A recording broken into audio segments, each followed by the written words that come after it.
deh. Assalamualaikum warahmatullahi wabarakatuh. Balik lagi. Banyak banget yang pada minta, Mas, pengalaman sama Mas Nanda dong. Ya udah. Pengalaman apaan coy? Pengalaman horor lah. Oh, Emang siap. lu pikir vlog gua buat cerita-cerita konyol? Lu kok pakai sepatu? Kok pakai sandal coba? Gua nggak punya sendal. Kesian amat lu kok punya sepatu. Hilang musola. Oh, hilang sekolah. Udah ikhlasin aja nggak apa-apa. Siap ya. Jadi kan kita ada di mana nih? Tempat suatu tempat yang udah kosong lama sih. Nah di belakang kita itu pohon pisang. Tempat favoritnya Godel.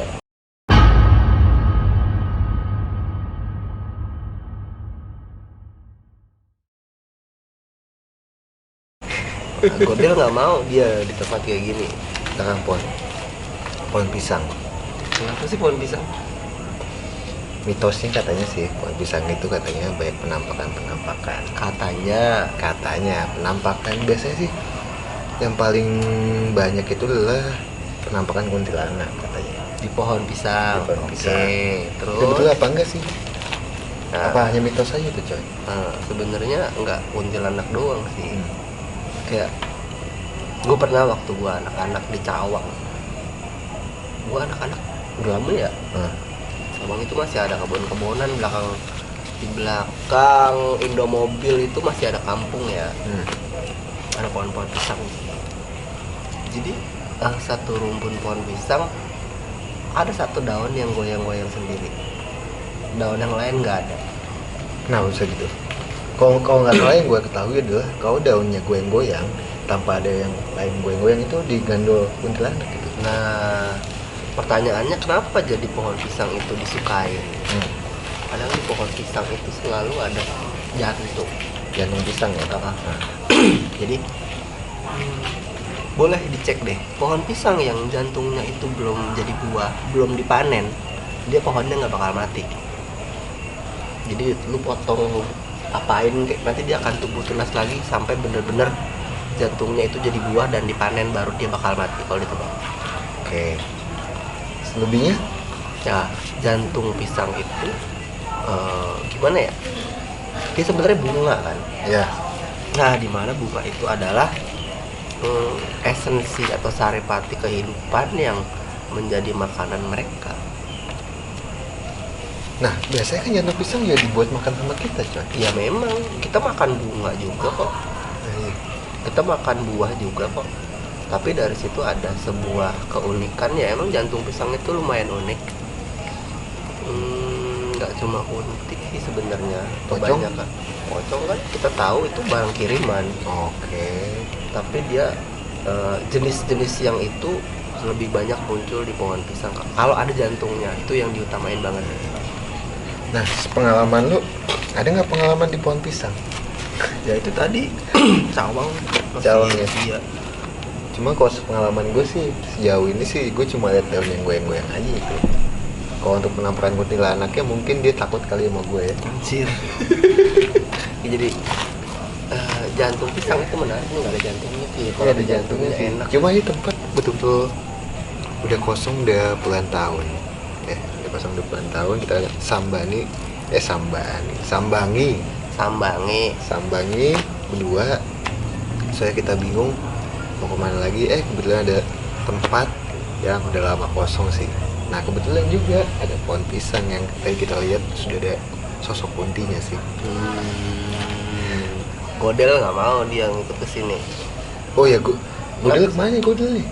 Oh Godel malam ini lagi pengen apa ya? Lagi ada kesibukan sih Ada dia. kesibukan. Dia nggak mau pohon pisang, dia Dia nggak mau, takut dia sama pohon pisang. Kenapa dia takut sih?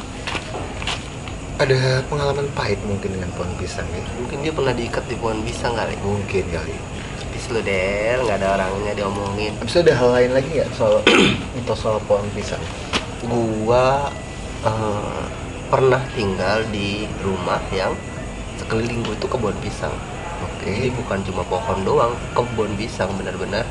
Jadi kayak tanah satu lapangan basket itu pohon pisang semua dan rumah gue di tengah-tengahnya. Oh iya. Ya mungkin Godel nggak bakal bisa tidur nyenyak di situ. Kalau gue Bobo nyenyak aja. bobo nyenyak aja. Bobo nyenyak kan. Yang penting ada guling, ada bantal, sama selimut deh. Pernah gue satu kali malam dari tengah-tengah kebun pisang itu nyala coy. Biasanya ada mustika. Ada api, iya ada barang. Ada mustika. Cuman gue samperin, gue cari-cari itu nggak ada. Entah cuma mancing doang atau gimana, gue nggak ngerti juga. Makanya ini dulu di sini gue ajak, maksudnya tuh buat ceritain pengalaman lu kan anak kota nih. Oh ya, anak kota. Ya, Kemana elah. tak? Oh, anak kota, lu kan Anak gede di kota. kota, gue kan gede di Iya. kampung gimana? Gue gede di kota ya. Cuma gue walaupun gede di kota, pengalaman soal goibnya sih, apalagi soal gangguan-gangguan itu sih banyak sih coy, walaupun di kota sih. Ya udah bagiin deh tuh buat adik-adik. Jadi pada saat apa ya, malam sih, yang pasti malam, gue lagi nonton TV tuh di depan, lagi nonton TV tempat gue di Pulau Mas, nonton TV, tiba-tiba gue ngeliat sekebatan kakak gue lewat, kakak gue ke atas, dan emang betul kali ya kakak gue ke atas kan, mungkin nggak lama sekian menit itu kakak gue lewat depan gue, dalam hati gue, ternyata ini naik siapa tuh. Habis itu gue cek, oh sosok yang gue bilang sosok kuntilanak yang ada di tempat gue menduplikasi kakak gue ataupun nyokap gue ataupun apa sih.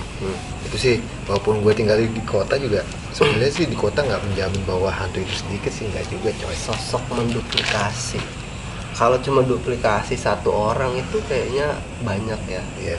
Kayak tadi kita ngobrol di grup itu, ini dari rumah sakit yang kita pernah syuting di Tangerang ya. Oh iya. Nah itu Tuh. tadi gue dapet cerita, ada yang lapor, ada orang berobat cok. Iya. Dia berobat, datang ke situ sama ya resepsionis, daftar, panggil masuk ruang rawat, ketemu dokter, berobat. Padahal udah kosong gitu ya. Padahal kita syuting aja itu udah kayak tempat apaan Iya, tahu. udah kosong, udah lama banget itu. Jadi itu duplikasinya bukan cuma satu orang ya, lingkungan. Lingkungannya menyebabkan Nah, demit itu menduplikasi hal itu. nah itu kalau menurut gue sih itu bukan duplikasi, itu lebih kayak dia mempengaruhi pikiran orang itu buat mempunyai pandangan, suasana sama lingkungan yang seakan-akan normal. Oke. Nah, waktu kita syuting itu kan pernah ada cerita katanya orang nyabut gigi. Oh iya, nyabut gigi. Dia datang daftar, cabut gigi, sampai copot kan giginya udah. Oh, iya. Dia bayar, dia pulang. Tapi diceritain orang-orang bang, cabut gigi gimana? Iya, bisa juga tuh. Tapi minggu-minggu ini kan itu, yang orang berobat itu. Udah lama sih, udah lama kalau nggak salah. Udah Cuma lama. gue punya temen juga sih, punya teman pengalaman ada di gunung nih, Gunung mana? di salah satu gunung. Nanti mungkin kita undang kali ya. Dia ada teman pengalaman, dia anak gunung sih, anak gunung. Habis itu dia punya pengalaman mistis mungkin ya. Pasti. Kalau anak gunung pasti punya pengalaman mistis. Kalau pengalaman digait wanita nggak ada kayaknya. Ada wanita astral di gunung anjir. Jadi kembali lagi ke pohon pisang. Sebenarnya pohon pisang itu identik dengan goib atau tidak? Tidak. Tidak. Jadi kalian nggak usah takut sama pohon pisang. Pohon pisang itu berfaedah. Oh, jangan colong buahnya. Semua bagian dari pohon pisang itu ada manfaatnya. Semua bisa berguna, bisa bermanfaat. Nggak perlu takut sama pohon pisang. Oke. Sebetulnya apa lagi ya soal pohon pisang ya? Gue bingung sih sama pohon pisang. Emang identiknya adalah mitos di pohon pisang itu katanya sih banyak gangguan sih, banyak penunggunya. Bambu? Cuma kalau bambu kan sedikit. Banyak. Nggak, maksudnya sedikitnya adalah mindset manusia itu sedikit dengan pohon bambu. Ya, tapi pohon bambu sama pohon pisang itu 11-12 11-12 karena hampir semua bagian dari pohon bambu itu bisa dimanfaatkan. Sama kayak pohon pisang. Kenapa dengan jadi manfaat itu dia jadi banyak makhluk yang suka di situ.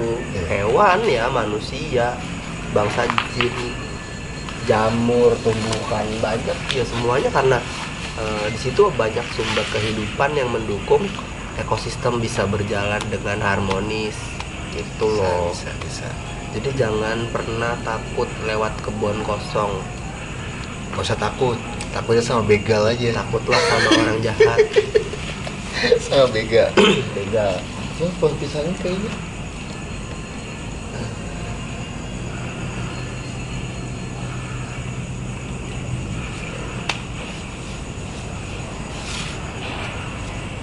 mungkin nggak tahu sih ya kalau di sini ini suka ganggu apa enggak sih. Enggak, dia nggak iseng, dia cuma tinggal seneng Tinggal di sini aja. Nah yang tadi gue bilang tuh temen gue yang anak gunung itu tadi gue udah undang sih bro. Lagi masih mau jalan, mungkin nanti di tayangan selanjutnya mungkin ada dia di part 2. di part 2 ya. Bayangin cerita anak gunung. Anak gunung mana yang ceritanya nggak seru? Nah pokoknya kita tunggu aja kali ya. Ya. Soal pohon pisang udah selesai. Pohon pisang nanti lah gampang bisa Pokoknya dilanjutin intinya lagi. pohon pisang itu kalau dibilang identik dengan goib, ya ada identik dengan goibnya. Semua bisa dihubungkan dengan itu, tapi tidak perlu ditakuti, apalagi jadi bener-bener lu ketakutan banget kayak trauma gitu, nggak perlu. Siap. Oke. Itulah kenapa kita punya agama. Ingat. Dan di bulan puasa itu tetap aja banyak hantu. Banyak, sama aja. Nggak ngaruh. Ya, ya. Kadang hantu itu gua jadi tenggorokan gua jadi kering. Setan di bulan puasa itu bisa menjelma menjadi bulir-bulir air di luar gelas es teh. Tuh apa tuh? Ngeri. Selokan nih, selokan. Enggak. Jadi kalau gelas es teh siang-siang udah keringetan itu udah setan semua. Ya udah, sampai ketemu lagi Di part 2 di part 2. ada Nanti teman ada kita teman yang anak kita gunung yang mau bercerita. soal pengalaman dia di gunung. Oke? Oke. Assalamualaikum warahmatullahi wabarakatuh. Apa anak gunung? Telepon dong.